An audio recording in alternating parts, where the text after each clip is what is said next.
जय भारत। मैं निशा मिश्रा नायक वन में आपका स्वागत करती हूँ। जिन खबरों को सोशल मीडिया के माध्यम से छुपाया जाता है, उन खबरों को उजागर करने के लिए यह कार्यक्रम जिसमें आपको दिखाई जाती है प्रतिदिन सड़क से लेकर संसद तक की ताजा खबरें। आइए देखते हैं आज की ताजा खबरें।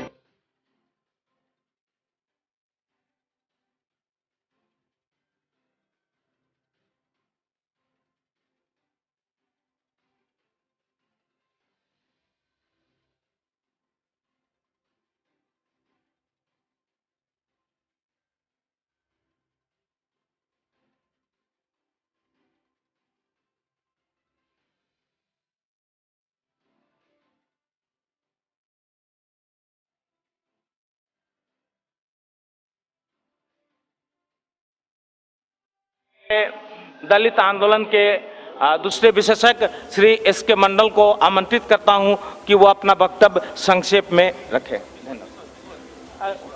मिस्टर एस के विश्वास समाप्त करें, वो अपना वक्तव्य संक्षेप में रखें।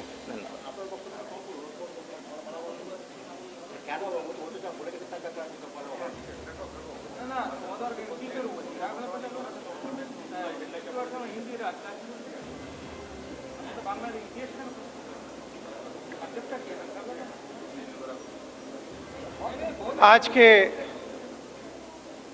महती सभा के माननीय अध्यक्ष जी, मंच पर उपस्थित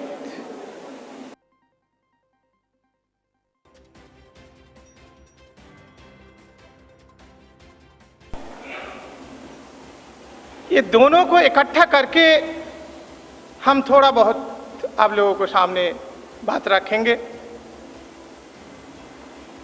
बांग्ला का जो मनीषी है, उनका हमारा जो मुक्ति, उस संघर्ष और आज जो हम हालत में है, हालत तो हमारा कई हिसाब से खराब है। ये जो सिटीजनशिप एक्ट जिसमें हम लोगों को बेनागरिक घोषित किया गया है आइन द्वारा, उसके ऊपर दो चार शब्द इन दोनों का तालमेल रखते हुए हम बताएंगे। महापुरुष यानी हमारा बीच में दलित वर्ग में, अछूत वर्ग में जो लोग महापुरुष हुए हैं, और ये तो एक हिसाब से हमारा हिसाब से ये अनगिनत है, इसको गिन के आप खत्म नहीं करते। हमारा समाज में इतना महापुरुष जन्म लिए हैं, एक से बढ़ के एक महापुरुष हमारा बीच में जन्म लिए हैं। पर दुर्भाग्य की बात यह है कि हिंदू समाज, जिस समाज को हम गुलामी करते हैं, उस समाज हमारा ये महापुरुष को स्वीकृति देते ही नहीं। उन लोगों का हिसाब से एक भी महापुरुष हमारा समाज में नहीं हो सकता है। हिंदू समाज के भगवान जो है लॉर्ड कृष्णा, भगवान श्री कृष्ण कहते हैं चातुर्वर्णं मा सृष्ट गुण कर्म विभाग, यानी ये ब्राह्मण शूद्र वैश्य क्षत्रिय ये भगवान ने बनाया है, और उनमें जो शूद्र है उनको ऐसी गुण और कर्म दे के बनाया ही नहीं कि महापुरुष जिसको कहते हैं, बुद्धिवृत्ति महानता वगैरह वगैरह, ये सब उनमें दिया ही नहीं। तो फिर भी हम लोग ये जो अछूत शूद्र है, शूद्र से भी बेहतर है, उनमें से महापुरुष ढूंढने लगे। तो बताइए कैसे महापुरुष ढूंढा जाए, मिलेगा कैसे? हम तो शुरू में कहा था कि हमारा बीच में महापुरुष ही महापुरुष है। एक एक को छोड़ दिया जाए, अधिकार दिया जाए, मौका दिया जाए, एक एक डॉक्टर अंबेडकर, एक एक हरिचांद, एक एक गुरुचांद बन सकता है, पर हमको बनने कौन देता है? इस कमबख्त समाज, इस कमबख्त समाज और पंडित वर्ग हमको कोई भी अधिकार नहीं देते हैं, तो हम महापुरुष कैसे बने? उसमें भी हम बाबा साहब जैसे, गुरुचांद जैसे, जगन्नाथ मंडल जैसे,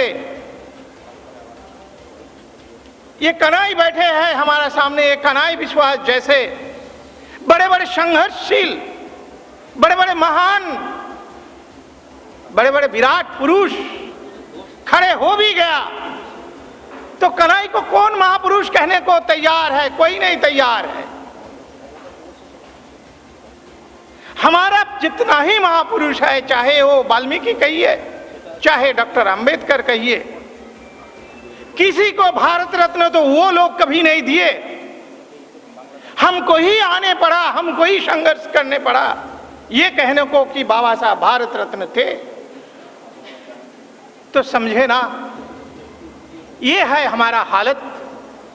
इस हालत पे बंगाल में महापुरुष हम ढूंढते हैं।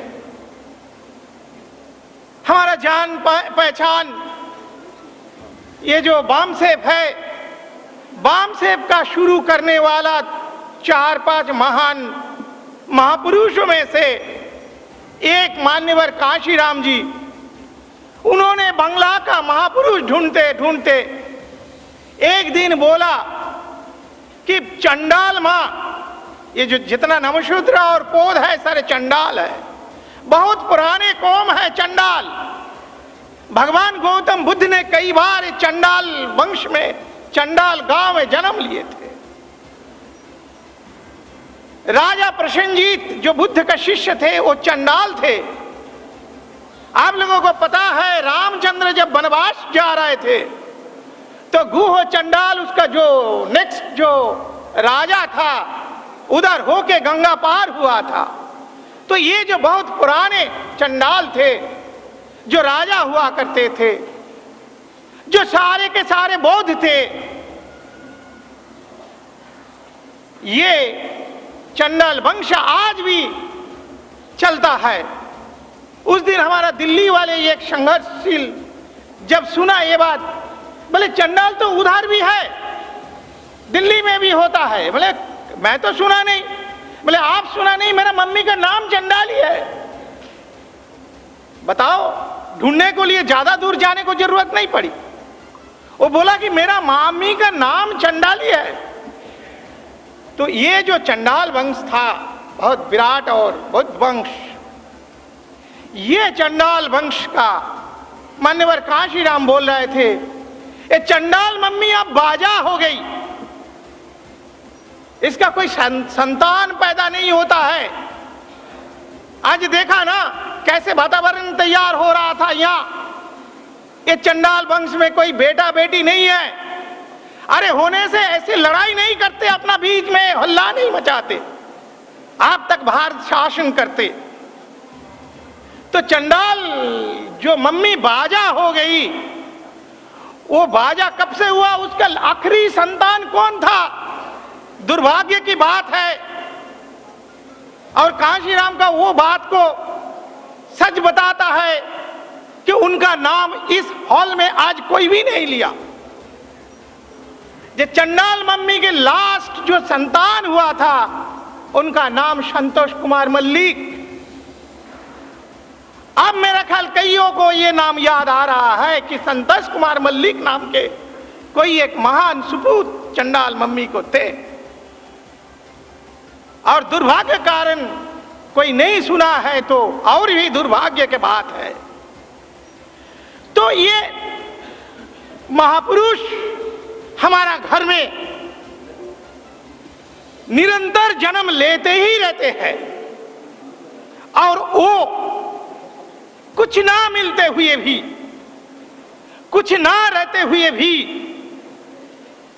तमाम किस्म का बाधा विपत्ति होते हुए भी नकुल मल्लिक जैसा कवि का जन्म दे देता है।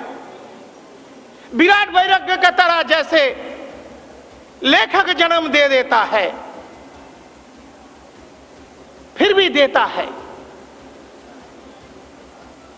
अब क्यों देता है? इसका कारण भी उसी में समा है जहां हमारा आंदोलन शुरू होता है। आज हमारा आंदोलन का क्या बात है कि हमारा जाड़ काटा हुआ है।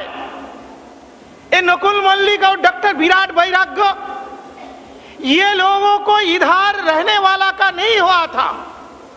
ये बंगला जहां जन्म लिए थे, जहां मिट्टी का, जिस मिट्टी का है, इसका पुरखों ने जहां घर बनाया था, जिस घर को और बुलंद कर सकते थे, वो जमीन और जायदाद सारा छोड़ के चले आने पड़ा। बेघर होके भी ये लोग चिल्ला रहे हैं। नागपुर आके भी ये लोग बुलंदी से झगड़ा मचाते हैं। इतना जो तेज है, इतना जो बुलंद है, जाड़ काटा हुआ है, फिर भी यूएन विश्वास भारत में सब जानता है कि लालू यादव को सफाया कर दिया है, कोई परवाह नहीं करता है। केरल का मेरा एक क्रिश्चियन दोस्त आके बोला है, यार तूने सही बोला है, भारत में कोई कौम है तो दो ही कौम है। वे कौन कौन कौम है? एक तो सरदार है, सिख है, जिनका गुरुद्वारे में हम आज सभा कर रहा है, ये लोग किसी को परवाह नहीं करते हैं, खड़े हो जाते हैं। और एक चला तुम्हारा कौम है, नमशूद्र और चंडाल, ये भी किसी को परवाह नहीं करता है, खुलेआम चले आते हैं। आज भी खुलेआम हमारा लड़की चले आई, मैं देख रहा। तो ये जो कौम है, जान लीजिए अच्छी तरह, इसका जाड़े कटा हुआ है, फिर भी ये लड़ता है। फिर भी इसके विश्वास का नाम भारत में कोने कोने जानता है। और हमारा जाड़ जहां हुआ करता था, मेरा दादाजी का घर, वो घर में मैं पैर रखने का मौका मेरे को मिलता तो हम दिखा देते भारत में क्या चीज है, दलित किसको कहते हैं, और दलित को कोई गाली दे के देखे। और वो आज नहीं, हम पहले भी प्रमाण कर दिया। सरदार पटेल जिस दिन बोला था कि डॉक्टर आम्बेडकर का लिए कॉन्स्टिट्यूएंट असेंबली में घुसने को लिए सारे दरवाजा हम बंद कर रखा है, आप लोग चिंता ना करो उसका लिए, वो अंदर आके संविधान लिख नहीं पाएगा।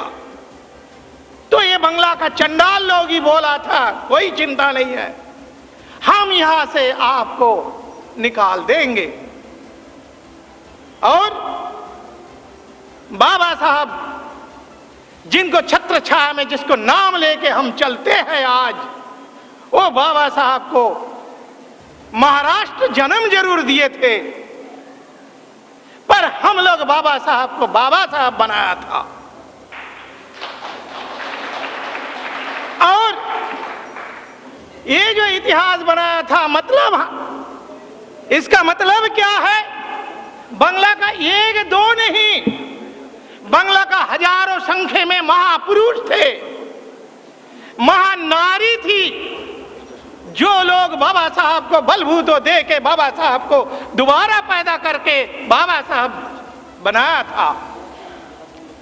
पर हम पहले बोला ना कि ये कमबख्त पंडित समाज, हिंदू समाज कभी भी हम लोगों में महापुरुष हो ये बर्दाश्त कभी नहीं करते। जब भी हम लोग ये प्रमाण कर दिया कि हम बंगाल में महापुरुषों का कोई कमी नहीं है, चंडालों में, तो उन्होंने क्या कर दिया? चंडाल को सफाया करने का प्रोग्राम ले लिया।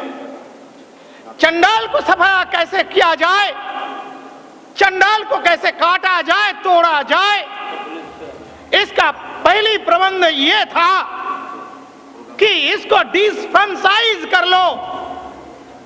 इसका हाथ में ब्रिटिश जमाना में गणतंत्र में, डेमोक्रेटिक फ्रेमवर्क में ये लोग भयंकर है, ये लोग एकत्रित है, गुरुचांद का शिक्षा में ये लोग इकट्ठा है, और इसका हाथ में जो वोट अधिकार है, जो फ्रेंचाइज है, इसका प्रयोग भाली भांति इन्होंने बहुत कम समय में सीख लिया है।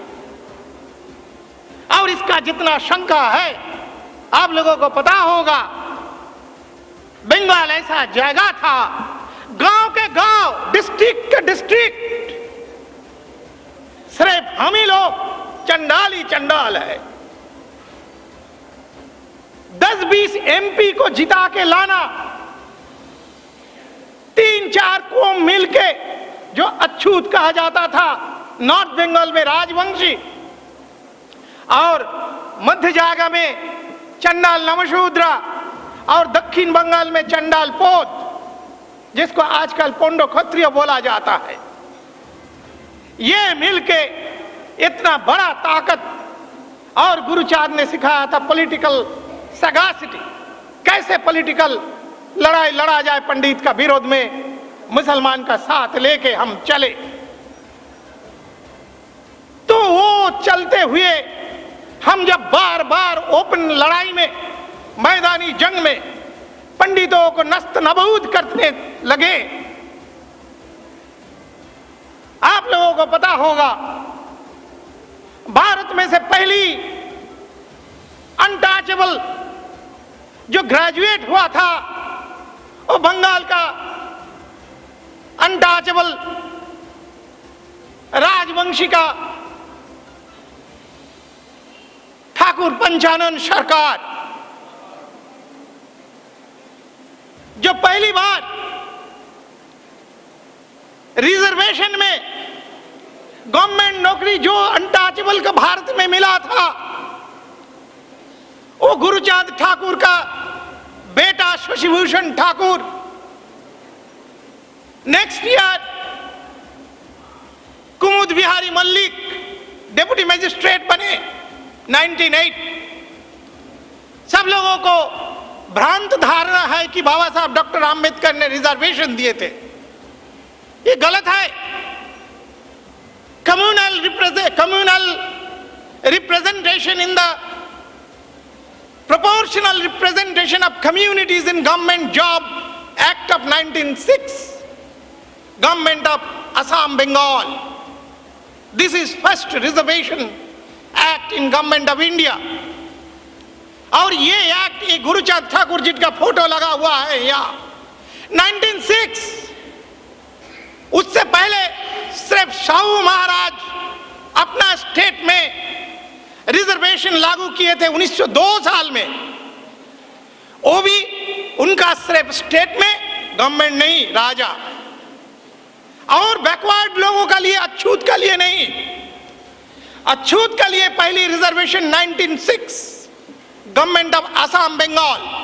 और उसका नाम भी बहुत बढ़िया, काशीराम जी को पता नहीं था, पर काशीराम जी ना पता होते हुए भी इंटेलेक्चुअली एक नारा दिया था। वो नारा यही नारा है, जिसकी जितना शंखा भारी उतनी उसका भागीदारी। ये आईन था, proportional representation of communities in government act, government job. उसका पहला रिजर्वेशन जॉब मिला था गुरुचांद ठाकुर को। तो ये जो सब चल रहा था, उसके बाद सिर्फ रिजर्वेशन, पहले तो शिक्षा का आंदोलन उन्होंने शुरू किए थे, कुछ बताया भी। शिक्षा होने के बाद क्या होता है? Placement, problem of placement. नौकरी मिल गया, शिक्षा और नौकरी जब मिलता है इस कमबख्त पंडिती मुल्क में, क्या होता है? वो लागू होने को नहीं देता है। तो हमारा महापुरुष जन जन, हम एक आध महापुरुष का नाम नहीं कहेंगे, हमारा बीच में महापुरुष बनने वाला पोटेंसी सब में है। सब में वामन मायासाम बनने का पोटेंसी है, सब में बाबा साहब आम्बेडकर बनने का पोटेंसी है हमारा। हमको सुजोग नहीं दिया है, हमको दबाया रखा गया है। छोड़ा जाए तो भारत जैसा सुनहरी भारत, इतना उजला भारत और कहीं नहीं होगा। तो ये प्लेसमेंट का बाद ये आ गया है प्रॉब्लम, नौकरी देता नहीं। रिजर्वेशन एक्ट है लागू नहीं करता है, क्योंकि सारा पंडित लोग भरे हुए हैं गवर्नमेंट में।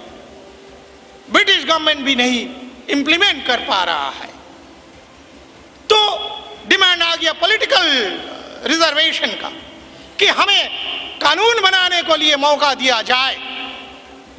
हमारा एक से बढ़ के एक जो महापुरुष थे उन्होंने आंदोलन छेड़े। मुकुंद बिहारी मल्लिक गवर्नर जनरल से मिले, तब वो ग्रेजुएट बन गया। हमारा गुरुचांद ठाकुर ऑलमोस्ट इलिटरेट थे, वो साथ ले जाते थे किसी को ब्रिटिश से मिलने का टाइम, और बातें वो करते थे, गुरुचांद कह देते थे। अब वो मौका आया कि खुले में खुले खुद बात कर रहा है। तो दे डिमांडेड कि हमारा लेजिस्लेचर में जाने का अधिकार दो। ये देश मूलवासियों का है, ये हमारी वतन है, इस वतन में हमारा पूरा अधिकार है राज करने का, यहाँ का कानून बनाने का पूरा अधिकार हमारा है, ये हक मेरे को दो। As a result of that movement 1906-7 में जब रिजर्वेशन बने, उसके बाद गवर्नमेंट ऑफ इंडिया एक्ट 1919 में, आप लोगों को सबको पता है कि असेंबली में, लेजिस्लेचर में शेड्यूल कास्ट और शेड्यूल ट्राइब के लिए जाने का मौका दिया गया। साथ साथ बंगाल में एक स्पेशल लॉ बनाया, स्पेशल डिसीजन लिया। क्या डिसीजन? अरे भाई बोला है सबको लाओ, लाने से ही तो लेजिस्लेचर में जाके करेगा क्या? तो एक रेजोल्यूशन लेने पड़ा। Considering the present development of the society, we understand that only Namashudras are in a position to represent in legislature. तो सिद्धांत ये होता है कि एक लेजिस्लेचर को अपॉइंट किया जाए, नॉमिनेट किया जाए। वो नॉमिनेशन जब हुआ तो गुरुचांद ठाकुर बोला, ये हमारा चेला एडवोकेट विश्वदेव दास, इसको नॉमिनेट करो। तो 1921 लेजिस्लेचर जब बंगाल में शुरू हुआ तो he entered as a legislature and he is the first legislature, untouchable legislature in India. उससे पहले कोई भी लेजिस्लेचर नहीं घुसा। बाबा साहब कब गए थे? 1927 बॉम्बे लेजिस्लेटिव असेंबली, वो भी नॉमिनेट होके 6 साल बाद। 3-4 महीना बाद इलेक्शन हुआ, इलेक्शन में 6 अनटचेबल बंगाल असेंबली में जीत के गया। उसमें one of our jewel was Nirodh Bihari Mallik. Anyway, उसके बाद लेजिस्लेचर बनने से गुरुचांद ठाकुर, हमारा जो महापुरुष, एक महापुरुष, हमारा करोड़ों महापुरुषों में एक का उजाला है, जो पथ प्रदर्शक है, जिन्होंने 1847 में जन्म लिए थे। तो उनका सपना पूरा होने का था कि हम राजा बनेंगे, ये हमारा कंट्री है, हमारा मूल निवासी है, हम यहाँ का राजा बनेगा, शासक बनेगा। फर्स्ट मंत्री बना। बंगाल कैबिनेट में पहले अनटचेबल जो मंत्री बना वो कौन था? मुकुंद बिहारी मल्लिक, जिन्होंने पहले बार 1921 में सेपरेट इलेक्टोरेट डिमांड किया था। लोगों को धरना है कि बाबा साहब doctor Ambedkar separate electorate demand किया था, गलत है। उनसे बहुत पहले 1921 में मुकुंद बिहारी मल्लिक ब्रिटिश गवर्नमेंट के सामने सेपरेट इलेक्टोरेट का डिमांड किया। क्यों किया? He was one of the best candidate of the चंडाल कम्युनिटी। फिर भी वो सारा हजारों संख्या में चंडाल होते हुए भी ही वॉज डिफीटेड। किसका पास डिफीट हुआ था? Rasiklal Chamar, another schedule caste from Chamar community and launched by Congress candidate तो बट नेचुरल सारे पंडितों चमार को वोट दिया और Mukund Bihari Mallik, the best of the Chandals, best of the Chandals, वो हार गया। तो हारने को बाद मुकुंद बिहारी वाइज, उनको पता चला कि ये सेपरेट इलेक्टोरेट छोड़ के कोई रास्ता नहीं है। ही डिमांडेड कि हमारे लिए सेपरेट इलेक्टोरेट चाहिए। वही सेपरेट इलेक्टोरेट का डिमांड बाबा साहब ने बाद में किए थे। अब जब बाबा साहब सेपरेट इलेक्टोरेट डिमांड किए, हमारा महान जोगेंद्रनाथ मंडल जी ने उसको अपोज किए थे। तो ये जो सेपरेट इलेक्टोरेट का मामला आखिर अल्टीमेटली पुनः चुक्ति में हमको छोड़ने पड़ा, पुनः चुक्ति में छोड़ने पड़ा। फिर भी हम बोले बंगाल में एक के बढ़ के एक महापुरुष है। तो महापुरुष लोगों का जो आंदोलन शुरू हुआ वो अल्टीमेटली जाके गुरुचांद का सपना पूरा कर दिया। 1946 में फर्स्ट अनटचेबल जो मंत्री वो बन गया, मुकुंद बिहारी मल्लिक को बनाया गया पहली अनटचेबल भारत का जो मंत्री बने। उसी साल मध्य प्रदेश में जहां हम खड़े होके भाषण दे रहा है, इस स्टेट में डॉक्टर खारे वाज द प्राइम मिनिस्टर। उन्होंने एक अनटचेबल को कुछ दिन बाद मंत्री बनाया था और उस कारण महात्मा मोहनदास करमचंद गांधी खारे को मंत्री सभा से निकाल दिया। कि तुम कैसे एक अनटचेबल को मंत्री बना सकते हो? हाँ, अग्निभोज खारे प्राइम मिनिस्टर था, उसका नाम था अच्युत। हाँ, अच्युत का नाम अग्निभोज था। और प्रधानमंत्री मुख्यमंत्री उन जमाना में प्रधानमंत्री कहा करते थे, तो उसको निकाल ही दिया। कि तुम कैसे अग्निभोज को बनाते हो? एक अनटचेबल को मंत्री बनाना सिर्फ मंत्री बनाना नहीं है, उसको एम्बिशन को तुम आगे करा रहे हो। This is very bad, I do not support kicking out. और उधर मंत्री मुकुंद बिहारी मल्लिक उससे पहले बन के बरकरार रहे थे, जब तक ना जोगेंद्रनाथ मंडल, रसिकलाल विश्वास वगैरह भयंकर अपोज करके उनको इस्तीफा देने को, मंत्रिसभा से निकालने का पूरी ना किए, तब तक वो मंत्री थे। गांधी ने उसको नहीं निकाले थे। तो ये जो महापुरुषों का जो सिलसिला आगे बढ़े, एक का बाद एक जो आगे बढ़वात, ये आगे बढ़वात कमबख्त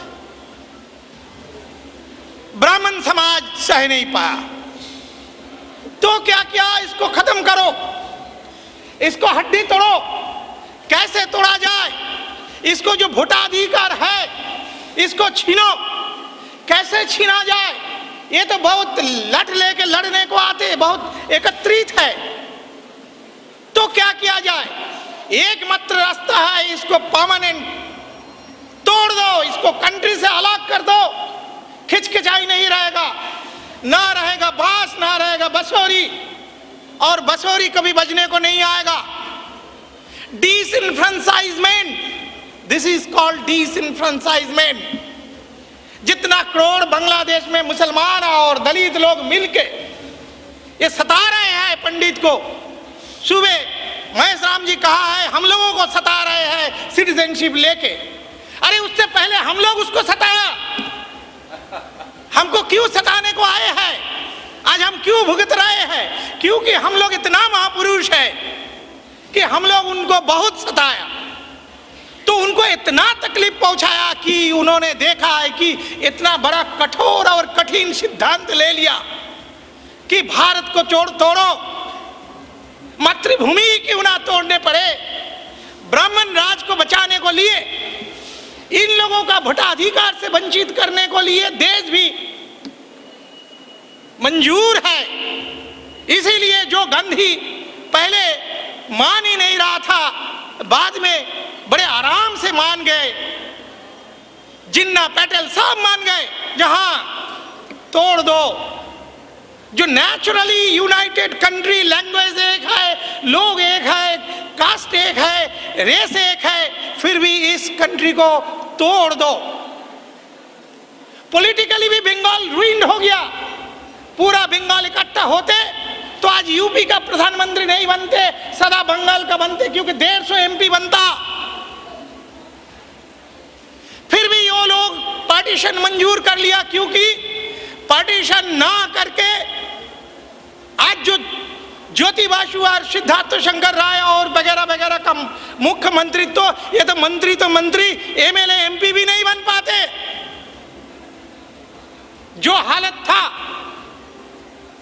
जहां जोगिंद्रनाथ मंडल जी महाप्राण मंडल मंत्री बने थे, उस कैबिनेट में 8 मंत्री था। 8 में से Mahapran Jogindranath Mandal was the only non Muslim मंत्री। हिंदू मंत्री हम नहीं कहते हैं, खैर मंडल साहब हिंदू ही कहते थे। तो औ मुसलमान एक ही था और औ हिंदू एक ही था। तो ये जो सिलसिला चल रहा था, कतई बुद्धदेव भट्टाचार्य, ममता भट्टाचार्य, ये लोग कुछ नहीं कर पाते। और वहां कर नहीं पाते तो भारत का हालत, बाबा साहब को हम, बामन महेश राम को हम, सारा भारत में कोई भी दलित विपदग्रस्त होते, हम वहां से उठा के लाते। आ जाओ यहां से लड़ो, देखो तुमको कितने बार राज्यसभा में भेजेगा, कितने बार तुमको लोकसभा में भेजेगा। तो इसको मारने को लिए पहली एक दफे किए हैं। एक दफे करने को बाद बाबा साहब को पढ़ के देखना। बाबा साहब जब पूना पैक्ट किए थे, बड़े दुखी होके क्यों किए थे हमारा समझ में नहीं आता है। तो बाबा साहब बोला था, कोई चिंता नहीं है, हमारा शंखा इतना है, सिर्फ शंखा का बलभूतों पे हम एक दिन राज करेगा। तो पुनः पैक्ट होने को बावजूद बंगाल में से इतना हमारा शंखा था, इतना महापुरुष हम थे, अभी भी है, दबा हुआ है, सिर्फ यही पार्टी खरीदे हुए हैं, बिके हुए हैं, सीपीएम के दलाल हुए हैं। प्रॉब्लम इधर है, ये सारे इकट्ठा हो जाए, सीपीएम को दलाली छोड़ दे, डर छोड़ दे, तभी काम बन जाए। हमारे पास शंखा है, ये शंखा हमारा बनाया हुआ नहीं, उन लोगों का शंखा है। 15-20 एमपी आसानी से हम आ सकते हैं, शेड्यूल कास्ट, शेड्यूल ट्राइब और थोड़ा बहुत मुसलमान साथ हो जाए बंगाल में। आज भी बंगाल का 30% मुसलमान, 30% शेड्यूल कास्ट। आप सोच के देखिए क्या हालत है, और किसी को हमें नहीं चाहिए। तो ये काम वो लोगों ने कर लिया। उसमें हम लोग आखिर हम चिल्लाए, हमारा महान नेता जोगिंद्रनाथ मंडल बहुत चिल्लाए, पौध का मल्लिक साहब बहुत चिल्लाए, पर तब बहुत देर हो चुका है, क्योंकि उससे पहले हम लोग उन लोगों को विश्वास किए, सहायता किए, उसके बाद हम रोक नहीं पाए। उसके बाद जब यहाँ आए, यहाँ आने को बाद भी दिखाई देता है कि ये चंडाल का संख्या पश्चिम बंगाल में भी इतना जबरदस्त है, और ये लोग पॉलिटिकली इतना मोटिवेटेड है, ये लोग इतना इकट्ठा होते हैं कि फिर भी मुश्किल है। और उधर ये वाम से आगे जा रहा है, उधर बीएसपी आगे जाता है, उधर आरपीआई आगे जाता है। ये सारा ही ना लाल पताका, ना गेरुआ पताका, ना तिरंगा पताका, ये अपना अपना दलित पताका लेके आगे जा रहा है। इस हालत में सचमुच ही ये लोग आगे जा पाएगा। अब देखें ना, ममता बनर्जी 8 एमपी लेके कितना डुगडुगी लगा रहे हैं, सीपीएम 40 एमपी लेके कैसे कांग्रेस को डुगडुगी खिला रहा है, कर रहा है। तो हमारा ये सब पार्टी बंगाल में जो हालत है, ये लोग फिर वोट इकट्ठा डालना शुरू करे तो वही एक ही हालत हो जाएगा। पार्टीशन करके भी वो प्रॉब्लम खत्म नहीं हो रहा है, फिर भी यही लोग उनको दोबारा से सताने का पोजीशन में आ गया। काशीराम आता है, बामन माहेश्वराम आता है, हमारा सुकृति किसको है उनका नेता महाराष्ट्र से हाँ अठावाले रामदास जी को लेके आता है।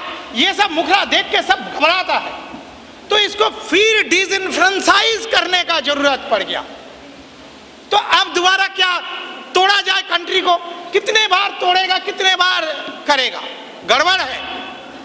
तो अब कैसे किया जाए? अब उससे भी भयंकर एक सिद्धांत ले लिया जो इंटरनेशनल कानून को तोड़ गया। वो डरा नहीं, सोचा कि ये तो इंटरनेशनल कानून इस कमबख्त लोगों को पता नहीं चलेगा। तो पता हम लोगों को चल गया है, थोड़ा बहुत बाबा साहब ने तो सिखा दिया है, गुरुचरण ने सिखा दिया है, उसके बाद हम लोग और भी थोड़ा बहुत सीखे हैं। तो महापुरुष का होने का तो हमारा संभावना तो हमारा बीच में है ही है। थोड़ा सा खिड़की खुला मिले उसी में से ही हम सांस ले लेते हैं। तो हम उसको पकड़ लिया कि जो ह्यूमन राइट्स है 30 क्लॉज का, 30 आर्टिकल्स का, उसका 14, 15, 16 आज सुबह जज साहब ने बोला है और भी कुछ लोगों ने बोला है। उस हिसाब से no human being can be without citizenship. Without citizenship कुत्ता बिल्ली हो सकता है, विदाउट सिटीजनशिप कोई ह्यूमन बीइंग नहीं हो सकता है।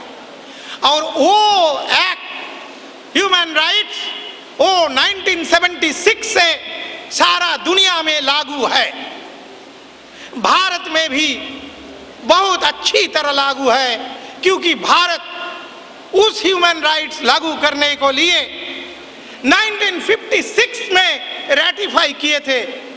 और जो ह्यूमन राइट्स का कई आर्टिकल बाबा साहब कॉन्स्टिट्यूशन में फ्रीडम ऑफ आर्टिकल्स में लिख रखा है। हालांकि कई ह्यूमन राइट्स जो भारत का कहने से उसमें लागू है, तो वो ह्यूमन राइट्स जो है उसको एकदम उपेक्षा करके 1-1.5 कोटि कहिए, 2 कोटि कहिए, 5 कोटि कहिए, 5 लाख कहिए, हमारा ही जनता को वो लोग सिटीजनशिप से मुक्त कर दिया है। और सिटीजनशिप ना होने का एक ही मात्र उनका पहली मकसद है कि ये लोग कभी बीएसपी बम से वगैरह आरपीआई करने को कोशिश करे, तभी उसको वोटर लिस्ट से नाम कट जाएगा। इसीलिए देखिए सिटीजनशिप का मामला 1971 से शुरू करता है, पर 71 में ये सब नहीं किया, 81 में भी नहीं किया, 91 में भी नहीं किया, करते करते कब कर रहा है 2002-3 में। क्यों भाई, इतने साल तुम्हारा दिमाग में क्या हो गया था? इतने साल उल्टा हुआ। वो वोट बैंक बनाते थे, इन लोगों को उल्टा राशन कार्ड दिया, वोटर लिस्ट में नाम दिया है, बिजली दिया है, रहने का जगह दिया है, सब कुछ दे दू के उसको वोट बैंक बनाता था। जब तक वोट बैंक हम लोग उसको बन के रहे, वो और हमको वेलकम किए, आजा यार आजा, 100 वोट और आ गया, 2000 वोट और आ गया, मजा आया था तब। पर जब देखा कि वो वोट हमारा लिए नहीं है, वो बैंक में वोट बनने को लिए तैयार नहीं है, इसीलिए आप लोग देखेंगे उधर वोट बैंक ये शब्द आजकल नहीं चलता है। तो वोट बैंक खत्म करने को लिए, वोट बैंक खत्म करने को लिए वो दोबारा ये सिटीजनशिप काट दिया है। नहीं तो जो सिटीजन नहीं है उसको चाहे जेल में रखना चाहिए, नहीं तो उठा के जिस कंट्री से आए हैं उस कंट्री में वापस देना चाहिए। अब आपको कोई नहीं डिस्टर्ब कर रहे हैं, आप कुत्ता बिल्ली का तरह यहाँ श्रम बेचते जाओ, कम पैसे का लेबर बन के रहो, इनका कोई प्रॉब्लम नहीं है। क्योंकि तब इंटरनेशनल उसमें बावन महेशराम जी है तैयार बैठे कि वहाँ छेड़ेगा मामला, तो और आपको भी छेड़ा जाए तो और चिल्लाएंगे बावन महेशराम जल्दी करेगा। तो इसलिए प्रधानमंत्री के पास हमारा कुछ लोग जाते हैं निवेदन प्रार्थना करने को, ये बाघ टाइगर तुम मेरे को मत खाओ, टाइगर तुम मेरे को माफ कर दो। और टाइगर बोलता है हाँ हाँ हाँ हाँ तेरे को कुछ नहीं करेगा, जा। तो ये भक्त प्रहलाद हम नरसिम्हा के सामने हाथ जोड़ के खड़े रहते हैं और भक्त प्रहलाद को आजीवन कारावास और दास्ता का आशीर्वाद दे के नरसिम्हा हमको धन्य करता है। इसी हिसाब से हम धन्य होते जाते रहे हैं। बंधुओं, आज ऐसे धन्य होने का दिन खत्म हो गया। हम लोग सचमुच ही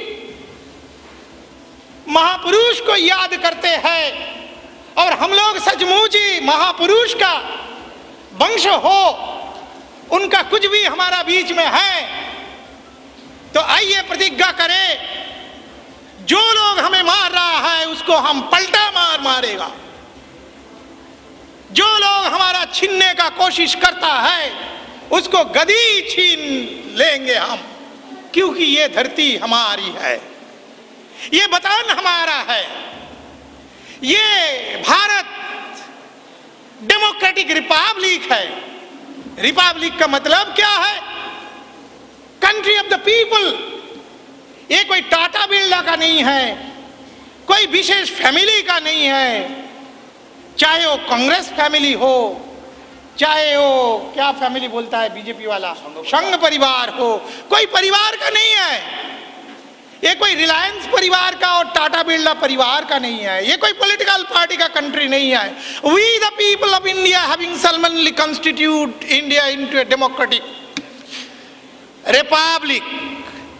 रिपब्लिक का मतलब है the country belongs to me, each of the citizen is the owner of this country। तो हम 80% है, बहुजन है, मूल निवासी है, तो ये धरती हमारी है। और उसका दलील को क्या बोलता है? Citizenship, voter, ballot. वो बैलेट छीने कोई, वो सिटीजनशिप छीने कोई, हम खून देके उसको रोकेगा। हम प्रधानमंत्री के पास निवेदन आवेदन करने को नहीं जाएंगे। हम तो खाना बेगर भूखा मर ही रहे हैं, हम अनशन में नहीं बैठेंगे। हमारा जो महापुरुष ने सिखाया था वही रास्ते में हम चलेंगे। इसी कहते हुए हम सबको धन्यवाद देता हूं। जय भीम, जय भारत।